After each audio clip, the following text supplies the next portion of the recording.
sum up the game like that? Obviously, you must be proud of the players that were on the pitch, but also it feels like a game that's going to impact you for weeks to come, maybe. Yeah, look, it's sort of hard to kind of analyse from a football perspective. You're kind of left with the result, which is obviously disappointing, and that's you don't like to lose, particularly here at home. Super proud of the players' efforts and will and desire and determination to still get something out of the game. And like I said, and then there's obviously the fallout from it from our perspective, personnel-wise, which I guess we'll deal with in the coming days. Is there any things out there on how James Maddison or Mickey? No, I mean, look, again, it's too early, but looking at Mickey, you think it's a pretty significant one, so, I'd assume he'll be out for a little while. Matt has, got a knock on the ankle. We'll just have to see how he is. And you've been very, a lot of praise for Romero this season, his leadership, his things, his frustrations now with his coach. No, it's just, he's a physical guy. That's part of his strengths, and, today it was deemed he went too far. Just got to cop it. I think it was when the linesman sort of didn't put his flag up when I thought he was closing down Vic and he was offside, and I think I went outside my technical area, which is fair enough. I mean, obviously 2 sinners off 5 disallowed goals, 1 million VAR checks. Have you been involved in a crazier game? No, but I think it's going to become the norm.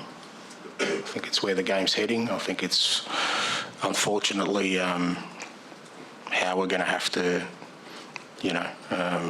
sort of watch and participate in football from now on, because,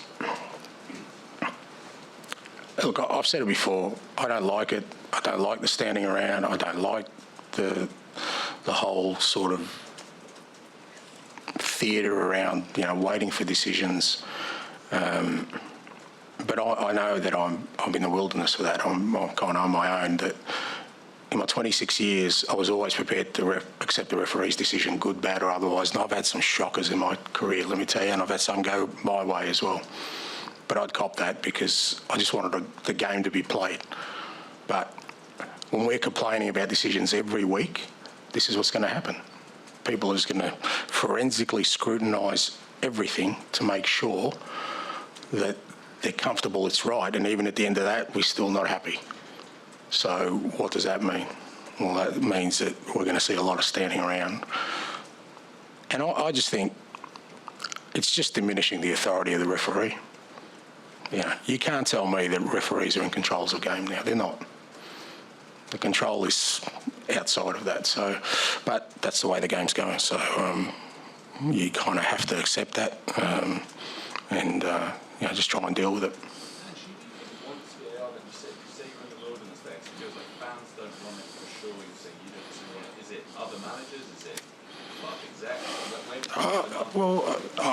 I don't know, but it seems like there isn't, a great call for us to go back to accepting the referee's decisions for the majority. I mean, I understand goal line technology because that's a simple one. That came in and no one's complained about it. But in searching for this, like I said before, utopia of where there is no wrong decisions in a game, that doesn't exist. It'll never will. So, but that's the road everyone wants to go down. And like I said, some of it's self-inflicted because we all complain about decisions every week. That's not new. We've been complaining decisions. Like I said, I've been doing this for 26 years. I've had managers, and me included, complain about decisions in the past, but we got on with it.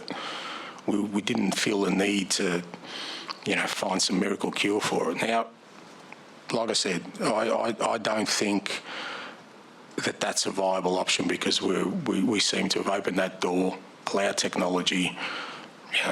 Now we want transparency, I'll guarantee the next thing is we'll have referees mic'd up and explaining decisions.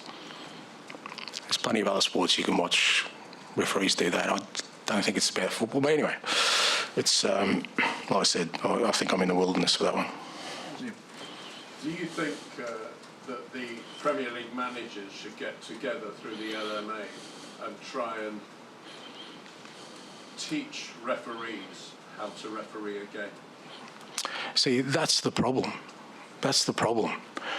Premier League managers should just manage their football clubs. I've never, and I never will, talk to a referee about the rules of the game. I was taught that you grow up and you respect the officials. You know what managers do? I'll tell you what managers do, me included. We try and find ways to bend the rules, to get around them. Tell me what the rule is, and I guarantee you'll have a room full of managers processing how can I get around this. We're not the right people. And I get that people keep saying that. I don't agree with it. What I want is the best officials, always been upskilled to officiate the game. But I think it's so hard for a referee to officiate these days. Their authority is just constantly getting diminished.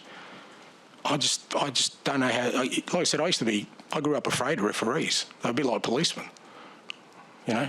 But nowadays, I guess we talk back to policemen as well. So maybe it's just, like I said, I'm old school, mate. So I'm of a bygone era, and I just love the purity of the game. But that's not what's going on. And part of this is my problem. I've got to embrace it and find a way to work with it. But it goes against everything I want to try in my team. I want my team to play fast, attacking, high tempo, go out at football.